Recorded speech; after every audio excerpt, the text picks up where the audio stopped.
हमने महाराष्ट्र में भी माननीय अध्यक्ष महोदय जो नुकसान हुआ है उसकी प्रारंभिक भरपाई राज्य सरकार वहां कर रही है और महाराष्ट्र को भी माननीय अध्यक्ष महोदय एसडीआरएफ और एनडीआरएफ के तहत 18,249 करोड़ रुपए की राशि आवंटित की गई है। तो एक तो एनडीआरएफ और एसडीआरएफ के तहत हम राज्य सरकार को फंड उपलब्ध कराते हैं, वो किसानों को राहत की राशि वितरित करती है, महाराष्ट्र में भी की जा रही है। और दूसरा हमारा प्रमुख काम है प्रधानमंत्री फसल बीमा योजना।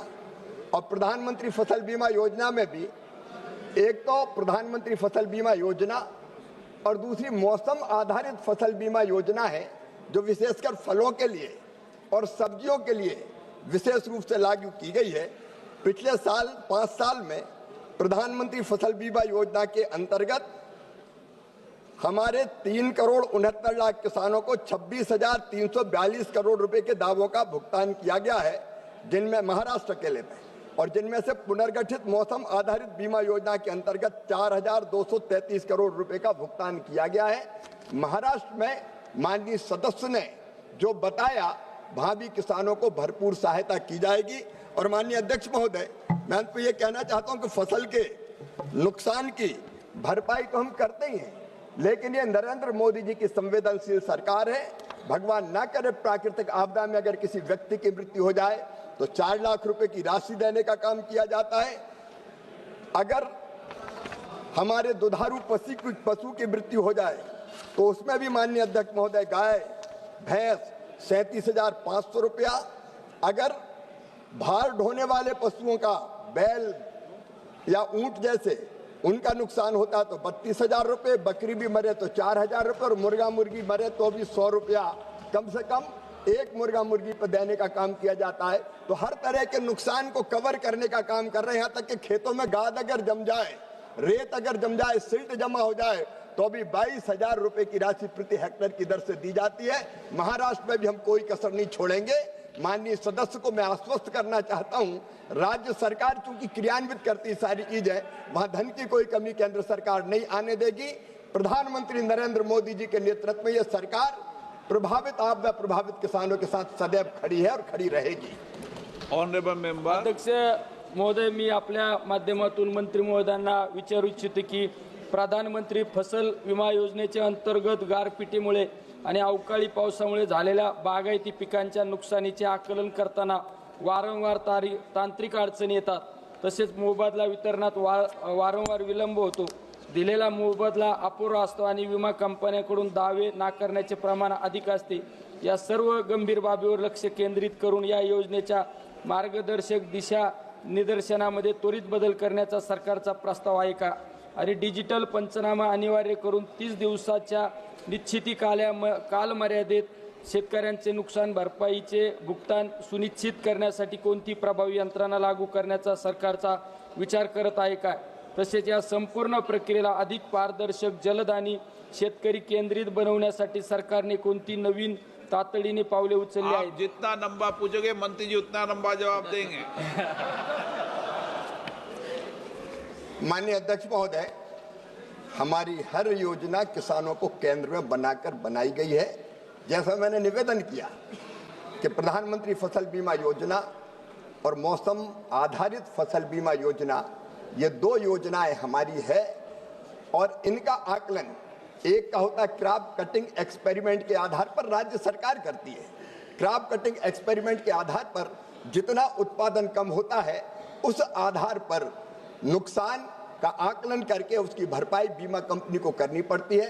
और मौसम आधारित फसल बीमा योजना में ज़्यादा बारिश, कम बारिश, बढ़ता हुआ तापमान या हीट वेव, कोल्ड वेव, इसका आकलन करके फसल के नुकसान की संभावनाओं के आधार पर नुकसान का आकलन करके बीमा कंपनी इसकी भरपाई करने का काम करती है।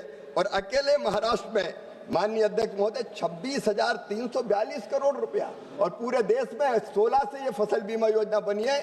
1,90,000 करोड़ रुपए के क्लेम का भुगतान बीमा कंपनियों द्वारा किया गया है। हमने एक संशोधन और किया है कि अगर बीमा कंपनी क्लेम देने में देर करेगी तो औपचारिकताएं पूरा होने के बाद जितनी देर करेगी 12% की दर से ब्याज की राशि भी किसान को उनको देनी पड़ेगी, चुकानी पड़ेगी। और इसलिए माननीय सदस्य आश्वस्त रहे, वहां पूरा आकलन हो रहा है और आकलन होने के बाद किसान को पूरी राशि का भुगतान किया जाएगा। संदीपन राव आसाराम बुमरे, ऐसे नहीं खड़ा होगे, कभी मौका नहीं मिलेगा आपको। बैठ जाइए। नो, ये तरीका नहीं मिलेगा मौका। बैठ जाइए, बैठ जाइए, आप खड़े रह जाइए। संदीपन राव आसाराम बुमरे। माननीय अध्यक्ष महोदय, माझ्या लोकसभा मतदारसंघातील छत्रपती संभाजीनगर जिल्ह्यात सप्टेंबर आणि ऑक्टोबर 2025 मध्ये झालेल्या अवकाळी पाऊस आणि गारपिटीमुळे जिल्ह्यातील बागायती पिकासहित फळबागांचे अत्यंत मोठ्या प्रमाणात नुकसान होऊन फळबागा उद्ध्वस्त झाल्या आहेत। तसेच कांदा, द्राक्षे, डाळिंब, मोसंबी पिकांचे मोठ्या प्रमाणात नुकसान झाले आहे। त्यामुळे शेतकऱ्यांच्या लाखोंचे नुकसान होऊन शेतकरी हातात झाला आहे। माननीय अध्यक्ष महोदय, मी आपल्या माध्यमातून मंत्री महोदयांना विचारू इच्छितो की माझ्या छत्रपती संभाजीनगर जिल्ह्यातील नुकसानग्रस्त शेतकऱ्यासाठी एनडीआरएफच्या नेहमीच्या निकषापेक्षा अधिक असलेले विशेष वित्तीय पॅकेज मंजूर केले आहे का?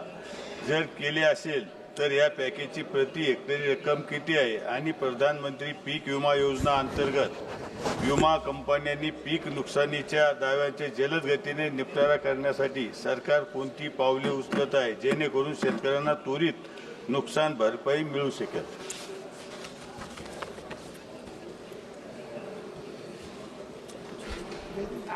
माननीय अध्यक्ष महोदय, कृषि फसलें, बागवानी फसलें और वार्षिक प्लांटेशन के लिए जहां फसल की हानि 33% से अधिक है, वहां 17,000 रुपया तक पर हेक्टर की दर से एसडीआरएफ की तहत राशि देने का प्रावधान है और 12मासी फसलों में 22,500 रुपया दिया जाता है।